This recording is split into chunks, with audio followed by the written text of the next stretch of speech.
Hello and welcome to Cocoa Pods, a podcast of the Birth Center for Natural Deliveries Foundation. Today we're fortunate to have with us Dr. Alma Mondi. Welcome, Dr. Mondi. Thank you for having me. I'm excited to be here, and it's great to connect with you, Dr. Sagati. Thank you. I'm going to speak to Dr. Mondi's educational background. Dr. Alma Mondi has a bachelor's in early childhood and middle grades education. She has a master's degree in middle grades math and science. She has a doctorate degree in curriculum and instruction. She has worked in the field of education for over 20 years, specifically in middle grades. She has had roles that included a classroom teacher, instructional coach, and administrator. She has worked in different district types, including suburban, rural, and urban settings. She has taught students in general, gifted, and special educational settings in all 4 core academic subjects. Again, thank you, Dr. Mondi, for coming. Thank you. So we want to talk about for instance, the intersection of health and education for middle school aged African American girls who show lower levels of academic success because of non-academic factors that include health, poverty, or trauma. Yes. Can you speak some to this? Yes, I like to address those 9 academic factors because sometimes just in the classroom setting, you see a student not performing well, and you may see them not have the qualities that you would want in a student that's ready to learn, ready to engage in the lesson. And so it doesn't mean that these students don't have the capabilities. It's just that many times they have some factors from their home life, the community that they're a part of, that negatively affect their performance in the classroom. And so it might be that their home is not structured. So maybe they have just a lot of free time. And of course, as a young person, you're going to take advantage of that. You don't have the maturity to just manage yourself, to self-regulate. That's what we need adults and parents in our life to be responsible for that component of our life developing. And so you see students who do not have the parent or the home life that would help them perform good in the classroom or perform well or adequately or satisfactorily. And then it might be tempting to judge those students, to look down upon them and say, well, why can't they do it? What's going on? Get it together. And instead of realizing that there are factors in their life that they don't have control over. And it makes it extremely challenging for them to even just be in the school setting, for them to sit there, for them to get dressed in the morning, wake up, to attend school. And so these are the factors that I feel classroom, school settings have to deal with and manage, and unexpectedly sometimes, because you're going there as an educator thinking, okay, I'm here to teach math. I'm here to teach how to read and write. But you have to deal with the whole student, the whole person, and realize that as I'm educating this person, I need to find out what's going on in their life and what can I do to help them perform better in the time that I have them. And a lot of times in education, we say that we can't control what happens outside of the school hours. We can't. We have for me, it's from 7 to 3. That's what I have.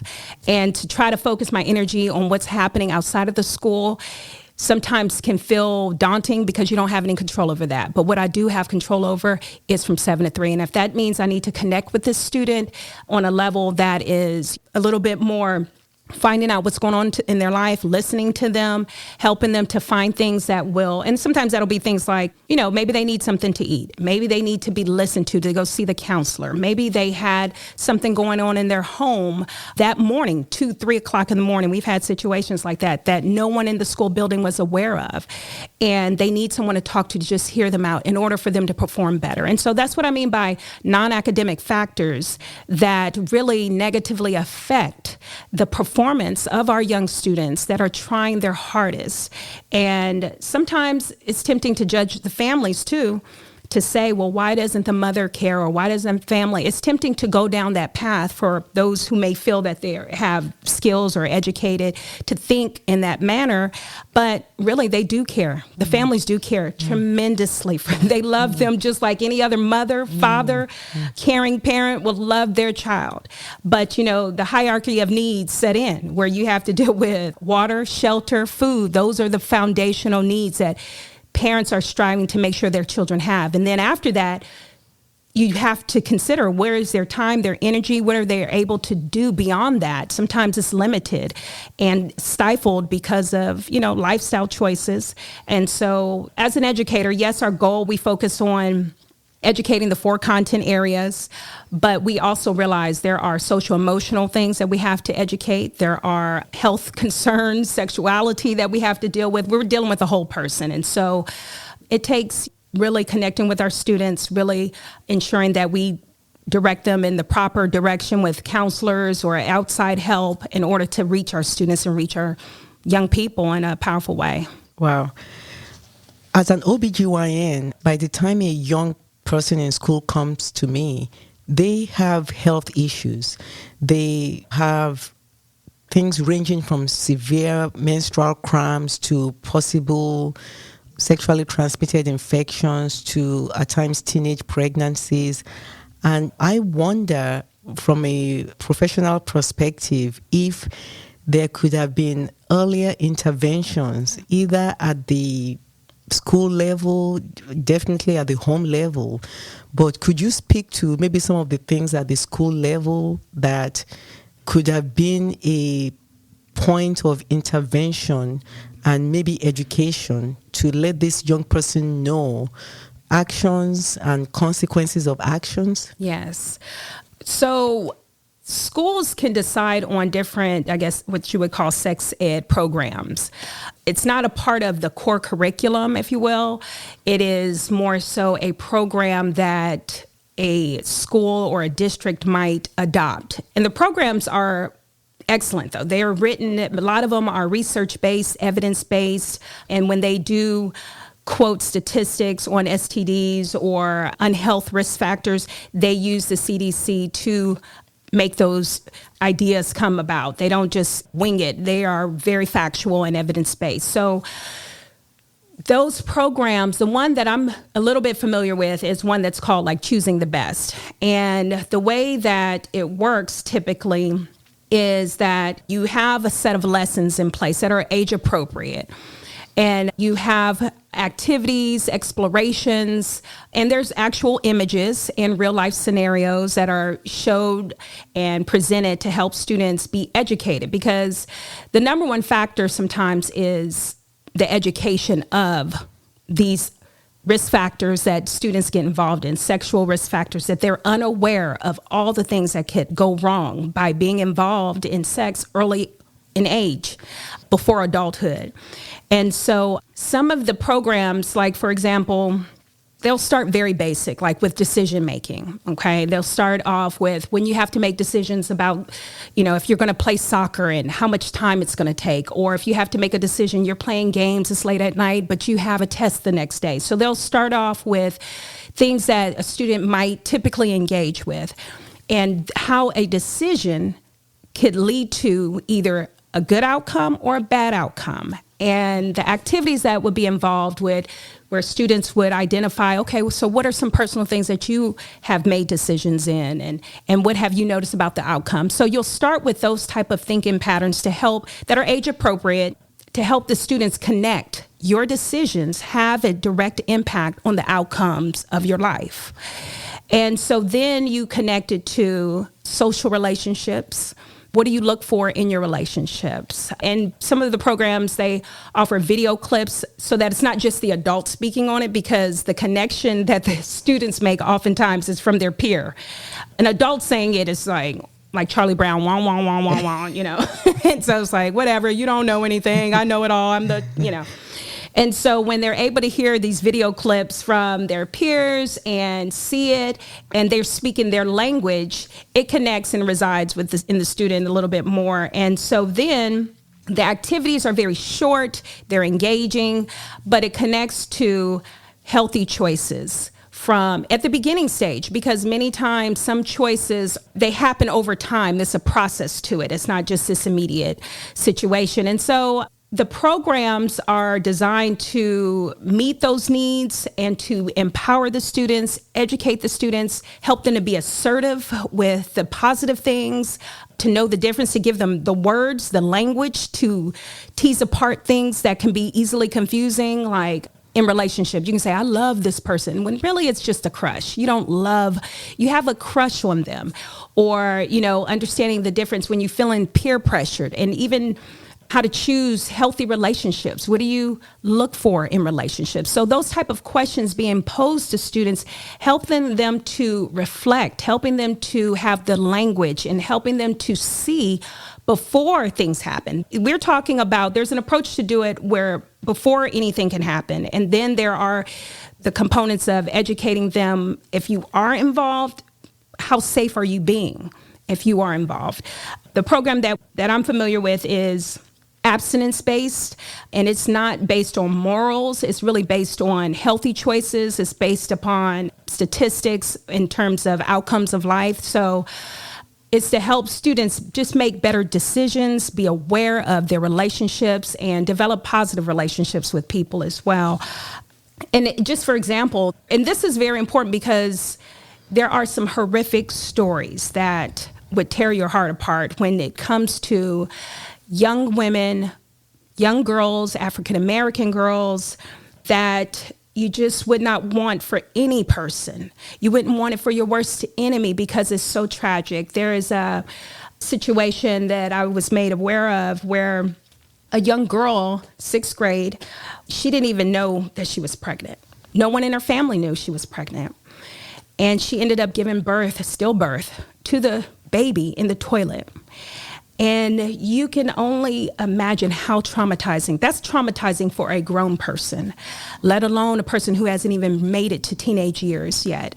And for them to not be aware, family, the child not to be aware, and then have to investigate afterwards, how did this even come about? How did you get involved in this situation? To investigate those things. And so sometimes it's things going on in young people's life that they're not verbalizing, they're not saying, they're not talking about. But when you're able to provide programs and activities that help give space to those situations and address those matters, it really helps students to be able to speak out, and they're able to write things down. Maybe they can't verbalize it because they're too scared or feel nervous about it, but they can write it out. Maybe they didn't have the language, they didn't have the words to say it, but when they see it presented to them, they're able to say, oh, that is what I'm feeling. That's what I'm going through. Now I have words for it. Now I can do something about it. They can feel normal, because sometimes you can not realize how normal what you're going through is, and it can be regarding how you feel about yourself, because sometimes we have to deal with self-esteem. There are young girls in the school that I've worked in over the years that they feel differently about themselves, depending on their size, depending on how people may view them. And then what happens is they play those same thoughts through their minds, and they don't realize that they're feeding themselves these negative thoughts. And they have this negative bias towards themselves. And so what does that lead to? Possibly unhealthy relationships.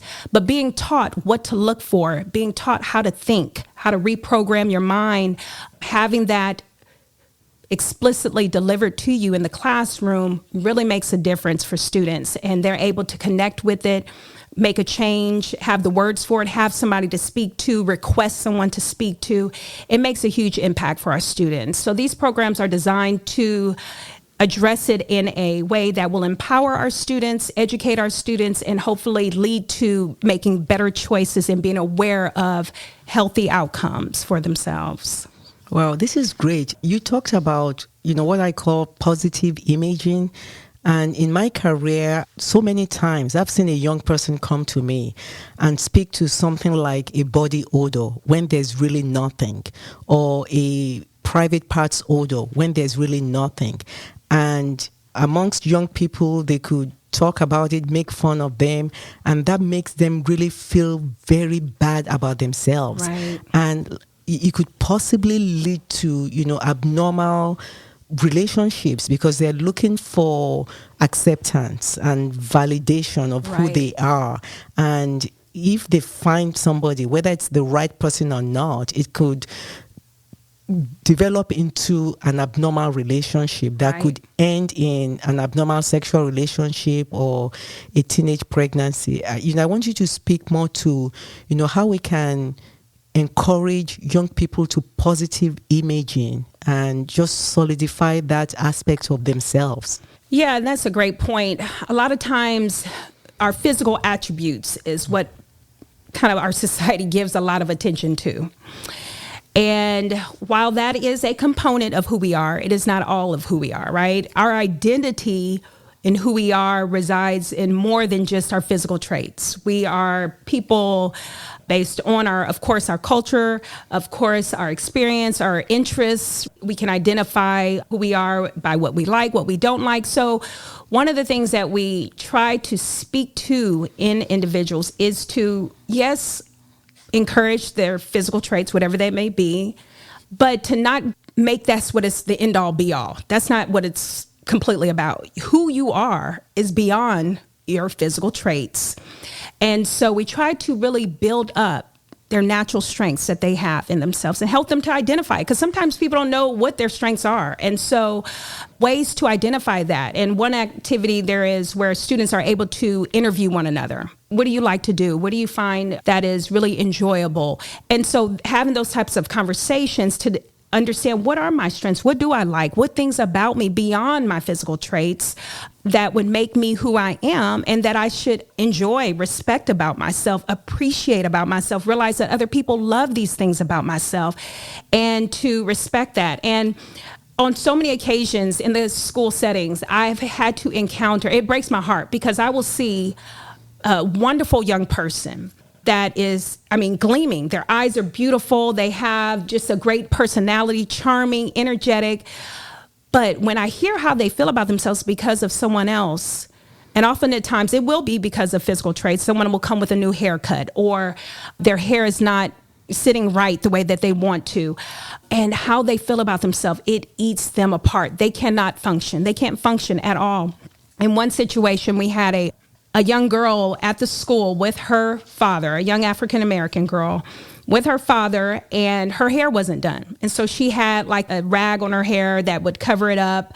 So something that you would possibly sleep in or keep at night so that your hair would stay in its style the next day.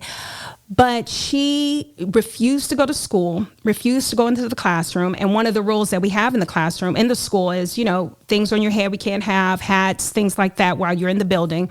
And that also applies to if you're wearing a bonnet or things like that, not to wear it in the school building. So the young girl was so distraught because her hair wasn't done. The family didn't get her hair done. They did not have the funds or the ability to get it done, and she was losing out on her education. She was losing out on opportunities to learn, to enjoy her young life. And so you have to address these types of things about a person and try to figure out, well, what is the solution for that? What do? You have a father, the girl hair's not done, she's not in school, so how do you fix something like that? Those are tough situations. There's no book for that. So of course we have counselors, we have ladies in the building who know how to do hair, who can help support that situation if the family allows for it. You also have ladies that they would define themselves maybe as plus size. And so there's certain attire that you would have to wear in the school setting so that it's not distracting for others. And there was one situation where a mother felt offended that her daughter, who is a plus size girl, couldn't wear a particular clothing that was tight fitting, and she thought it was due to her daughter's size.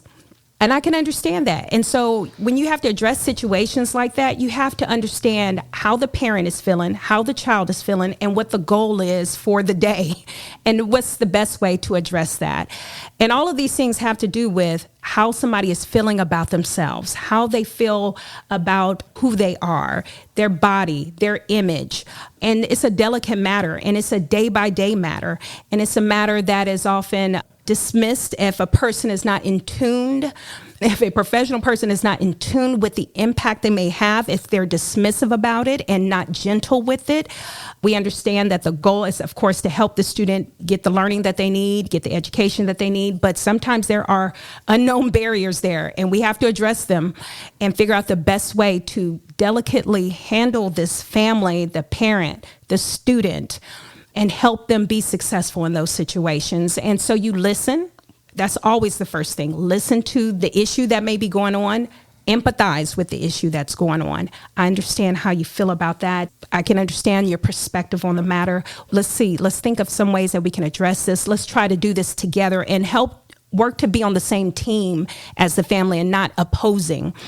Sometimes in those conversations, it's easy to be at odds with one another and not even know it. But instead, we're on the same team. We have the same goal. Let's figure out a solution to address it so that we're building up this student. We're building them up, how they feel about themselves, how they carry themselves, and really work to get them in the best situation so that they can feel good about themselves. They can go into the classroom ready to learn.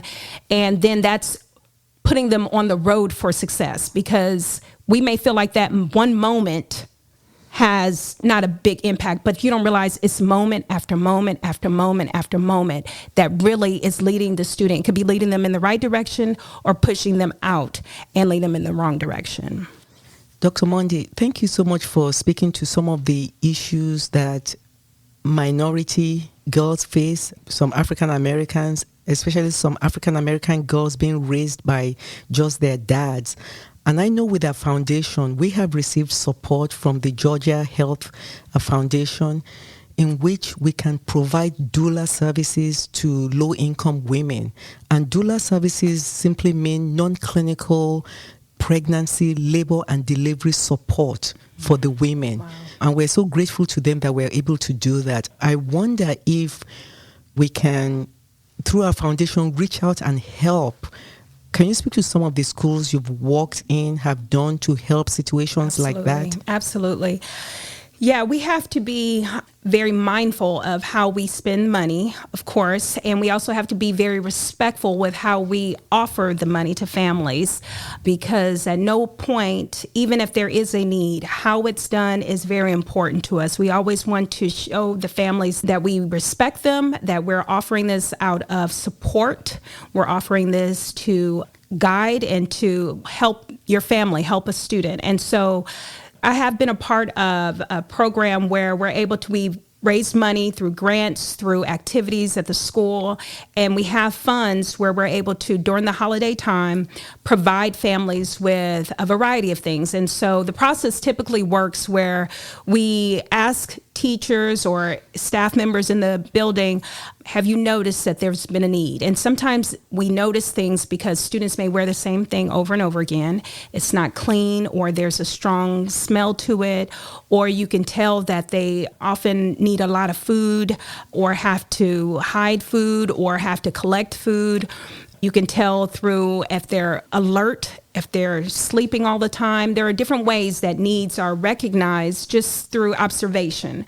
And so we kind of just put a net out there. Hey, have you noticed any needs in the community from our students? And then we go through the process of checking with our families, hey, this is what we have to offer. We can get clothing, food, pay a bill, offer organization, connect you to an organization for support, whether that means getting Wi-Fi services, a laptop, actual help in a family if they need. For example, there was one situation where a family needed help with paying their electric bill because they couldn't wash clothes. They didn't have any lights on. And so being able to go to the electric company and pay the bill on their behalf and things like that. We go through that process, checking with the family. Once they say, yes, that's fine, we appreciate it, then we gather items, create it as a celebration, gift giving, celebrate with our families, and offer those type of resources. Now, we know that this is just a small part of the greater need,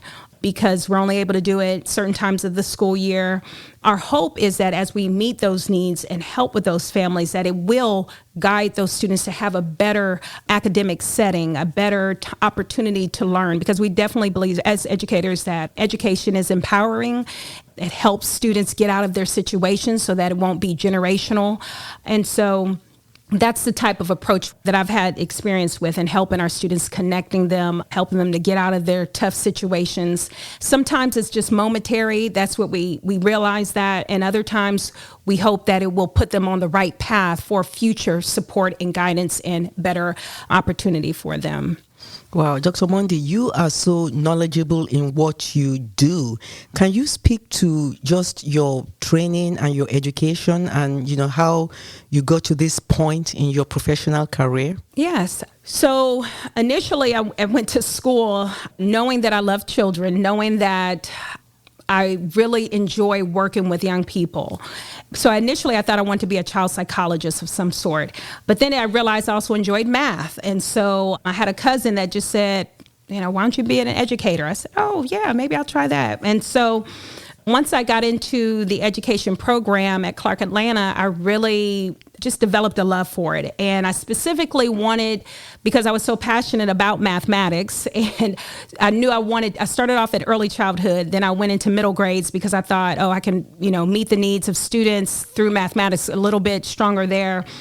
And just enjoyed it tremendously. And so when I finished, I went into teaching right away after I graduated and had a good time. I taught in a predominantly what we call Title I schools, where you get federal funding because maybe there's low income in the community. And so you get a little bit of extra money as a school to support those communities. So I worked in the middle school, Title I community. And it's not that you just go in there and you sit and get, students sit down and get this information. It doesn't work that way. I learned that very quickly. And so you have to be prepared for your young people because they are very vibrant, active, energetic, and you're ready to deliver some great content, and they're not ready to hear that. And so after you get the science of teaching, you have to learn the art of teaching.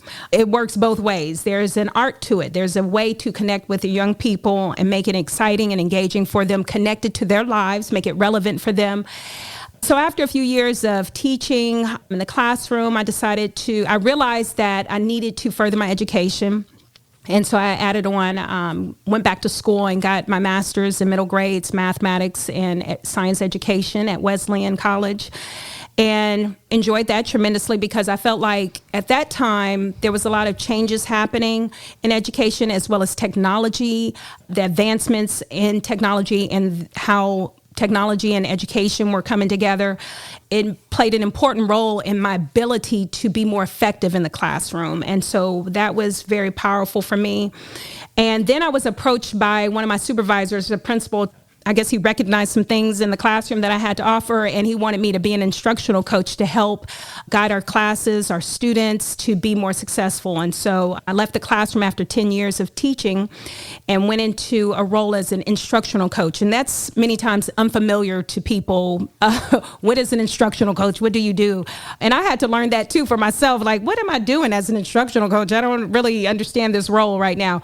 But really what it is just helping. Sometimes as an educator, you can be in the classroom and not realize the power that you have and the things that you're doing that are wonderful and that are very good and that you need to continue to do. And then you don't realize the things that you're doing that you need a little bit of work in. And so as an outside person, being able to look in, you can offer that insight to a person because, again, educating young minds is gone are the days of you just sit there and listen and sage on the stage kind of approach to teaching, but you have to really know your audience really well and figure out how can I get them to learn and discover this information without just telling them. That was a key component that I often reflected on whenever I was setting up ideas or plans and for teachers and for students. And then after about 10 years of being an instructional coach, I thought, okay, let me see. I really want to work in a different capacity to support teachers, support students more. And I went into being an administrator. And so now I serve as an assistant principal. And that role has been amazing. It has been also challenging too. It's a eye-opening of all of the administrative components that goes into helping students be successful. And so that's what I do now. And that's kind of the path. And never, honestly, when I went into education, I did not have this plan of what I would do and how I would do it. It was just as things started changing, I realized I had to change too. And so that's when I would go back for more education. After I finished my master's and I did several years of instructional coaching, I realized that if I wanted to continue to be on the cutting edge and help our students and develop their minds in the way that the world is changing, I need to also do that. And so I went back and decided to do curriculum instruction in a doctorate program at Mercer University. I specifically studied curriculum instruction broadly and went into looking at African American males as they transition from elementary school to middle school, and what type of behavior scenarios are they involved in, and what are the outcomes of that. Because many times in education as well as in society, African American males are a population that is looked at in terms of how are they being successful. And being a daughter of a dad. I mean, I was raised by my father, so he raised me as a single parent. Having a husband, having 2 boys myself, I realized that the male influence, African male influence, the things that they experience, what society teaches them, how much goes into that and the impact that it has on society as a whole. And so I wanted to give a little bit of attention to that in my dissertation.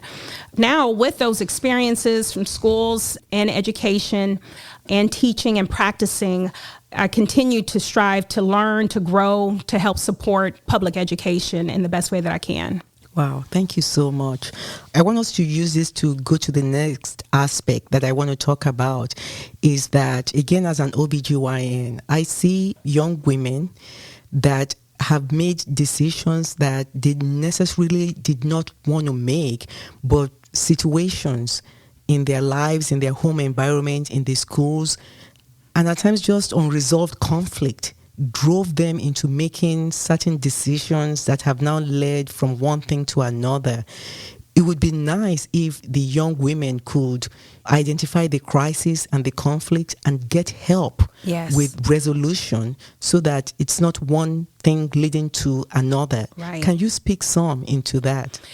Yes, that's an important thing, conflict resolution, helping young girls deal with these conflicts. And for example, one situation that I recently dealt with, there was a young lady who went into a classroom and she looked over at a group of students, and when she looked over at a group of students, they referenced some things that she felt like it was towards her.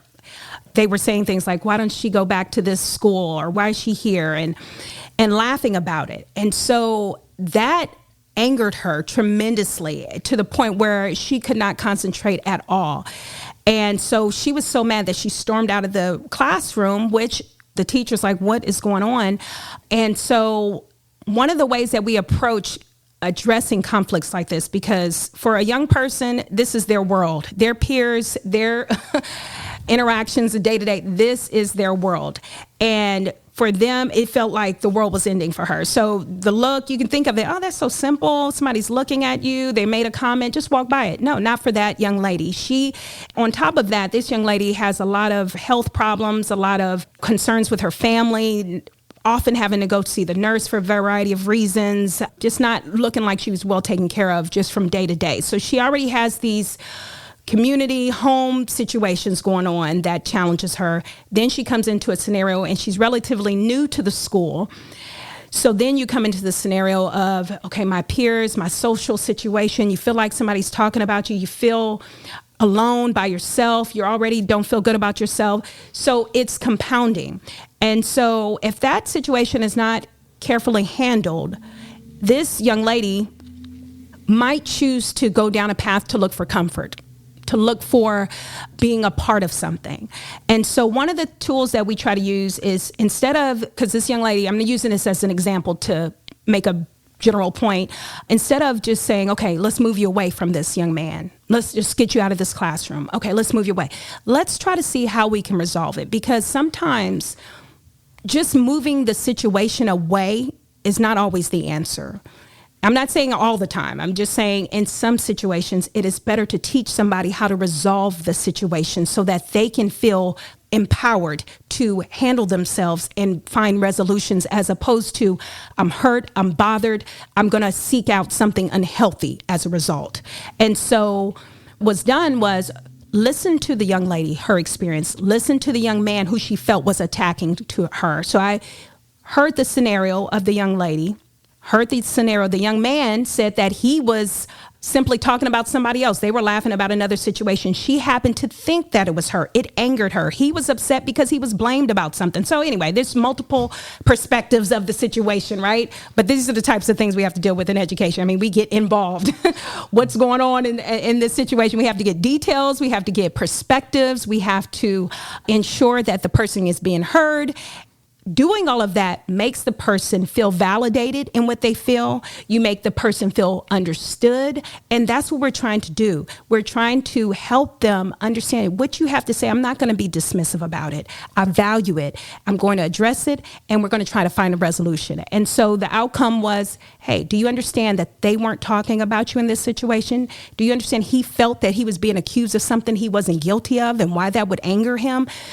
And helping young people understand different perspectives, either in the middle of their conflict or teaching them ahead of time. We have programs in place that really address the social, emotional learning of a student, helping them to know the difference between good relationships, healthy relationships, and unhealthy relationships, and being able to teach it in a programmatic way where you're presenting information, sharing it, but also being able to model it, helping them to be active with it when they have their own scenarios. And so that goes into building up the young lady, that young lady's period, because students need to understand there is a way to resolve these conflicts, and you can walk away from a situation and feel validated, feel resolved, and feel confident in who you are, and not have to feel dismissed, ignored, and then you go seek out unhealthy things and unhealthy lifestyles to feel that comfort that we all want and that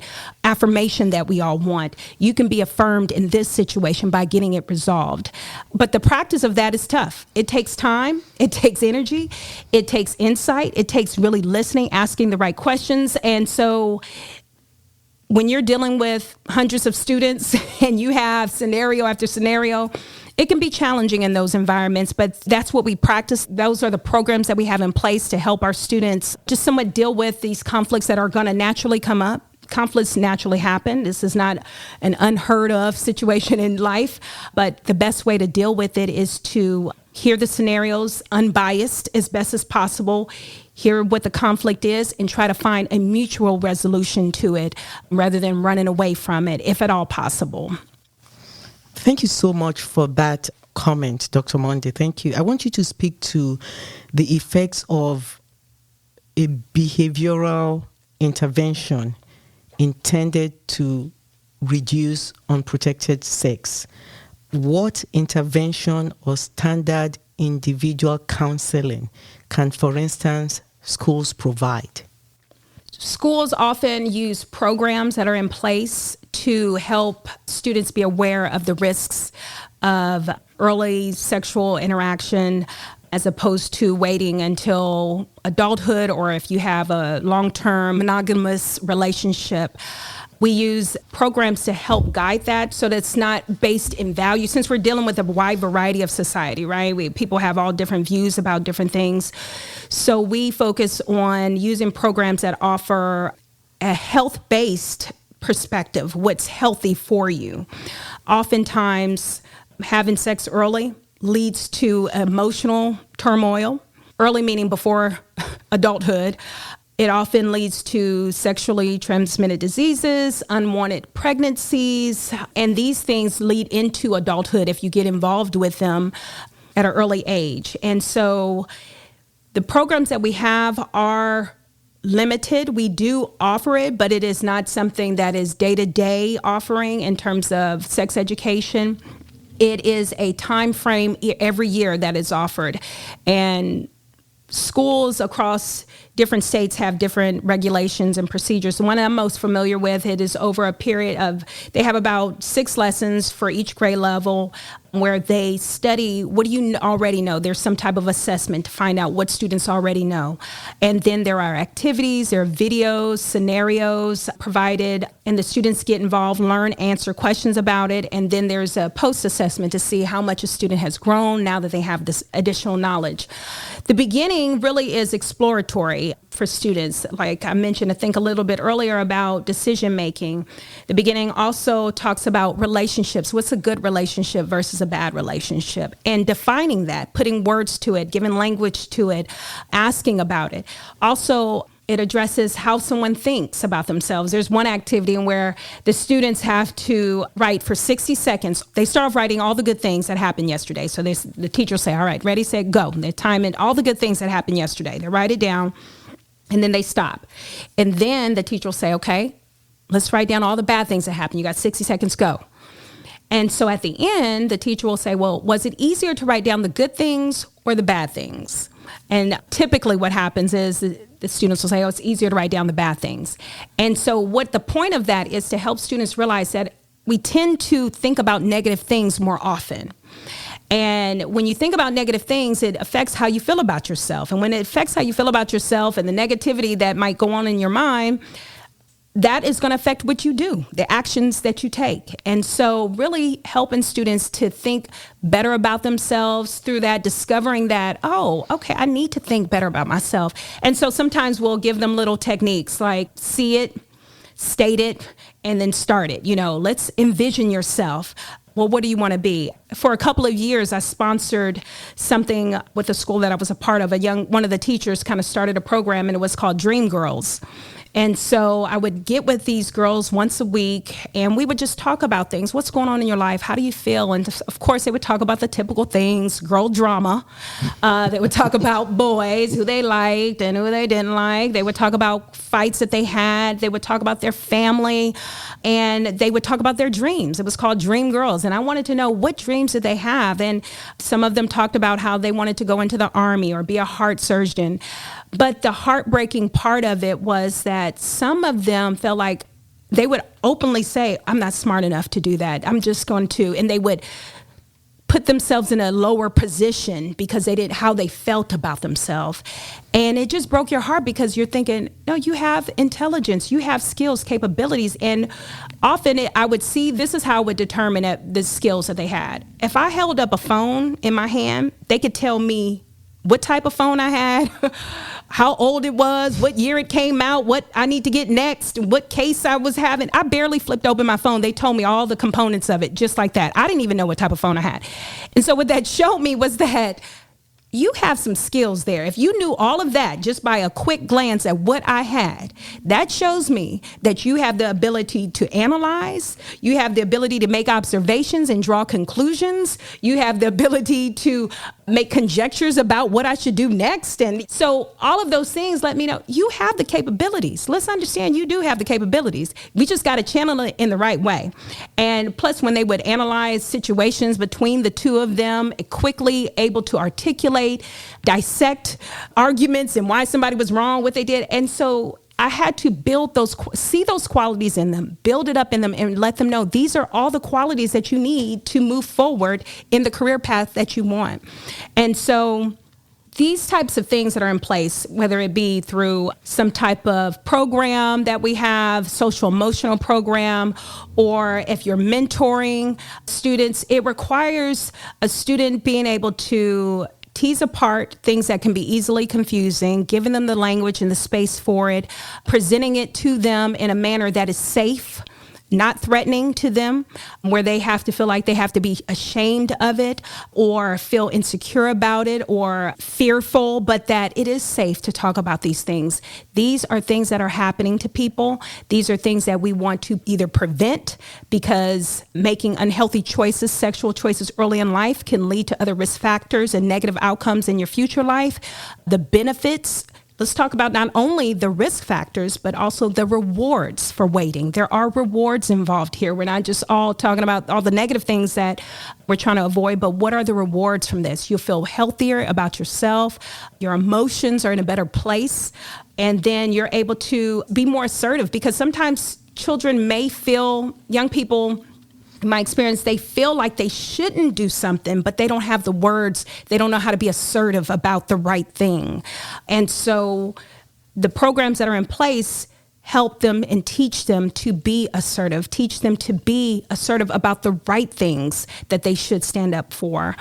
And so having those scenarios and having those situations, those programs in place, being able to have mentorships, being able to have counselors in the school who are able to talk to those students, let them get it out, give them some clear direction and ways to change the path that they're on, really helps our young ladies in those situations because they're able to think better. They're able to feel like I have a space to talk about it. Students are able to see that not only do I have that space, but I'm not alone in that. Sometimes our students feel that they are alone in that, and so they have nowhere to go and where to turn, and making students feel comfortable that they're not alone is important and helping them make healthy decisions. Thank you for listening to Cocoa Pods, a podcast of the Broad Center for Natural Deliveries Foundation. If you have any comments or any ways in which you want to assist our program, please send us an email at info@bcfndfoundation.org, info@bcfndfoundation.org. Dr. Monday, thank you so much for the insight and just all the knowledge that you've shared with us today. I just want to ask you, do you have any closing thoughts as we look at some of the root causes of why there are problems with teenage pregnancy, unhealthy behaviors and consequences? As we look at these root causes, do you have any final thoughts that you can speak to us on? Yes. I think we like to come from a preventive mindset and approach. We start as young as we can, with me working in middle school, 6th grade, so it's 11, 12-year-olds, really giving them those skills, those internal skills, those interpersonal skills to be assertive with relationships. And so being able to define what are healthy relationships, what are unhealthy relationships.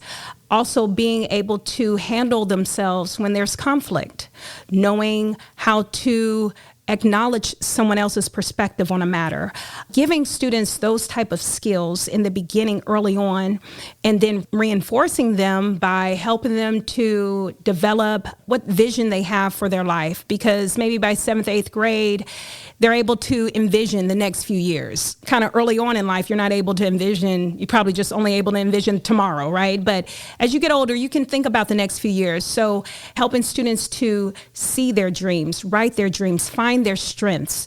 These are all preventive measures that we take into account and try to teach our students so that those decisions that they make are informed decisions. They're not pressured unnecessarily by their peers because they're aware of, you know what, that feels like a peer pressure. That would be an unwise choice because they've heard that language. They've seen scenarios. They've been exposed to having to make conflict resolution. So our goal is to really educate them, give them those skills, give them those preventive measures to avoid risk factors, having sex early, being involved in manipulative, violent relationships, not dealing with conflict in a healthy manner, but dealing with it in an unhealthy manner.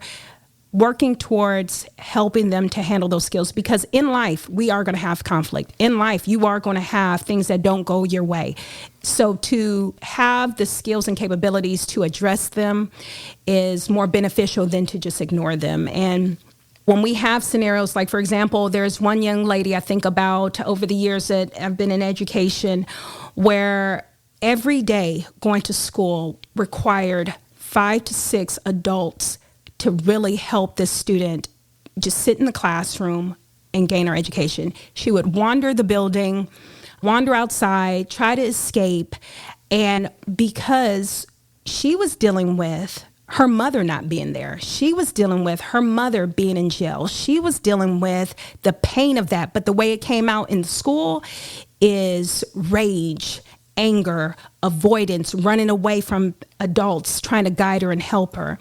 And she was not able to manage that, which is understandable. That's a very painful experience to go through as a young person, and not having the space to deal with that and not taking advantage of the space to deal with that, not because of her, but because of the situation she was in, leads to further conflict. So initially it just started with wandering in the building. Then it became trying to escape the entire campus. Then it became not coming to school. Then it became running away from home, stealing different things, being somewhere that you shouldn't be. All these scenarios affecting her own family, siblings, removing them from the school. It starts off, you may think, as just a small situation, but it builds and builds and builds.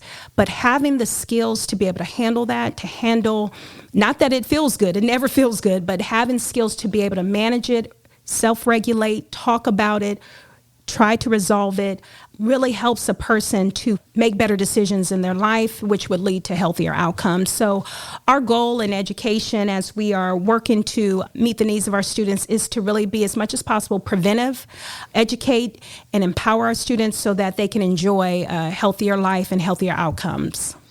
Wow, Dr. Monday, thank you so much for coming to our podcast. I feel very enlightened myself, and we definitely are going to have you back. Thank you so much for your time. Thank you for having me. It's been a joy, Dr. Sagati. I've enjoyed it this entire time. Thank you. Thank you.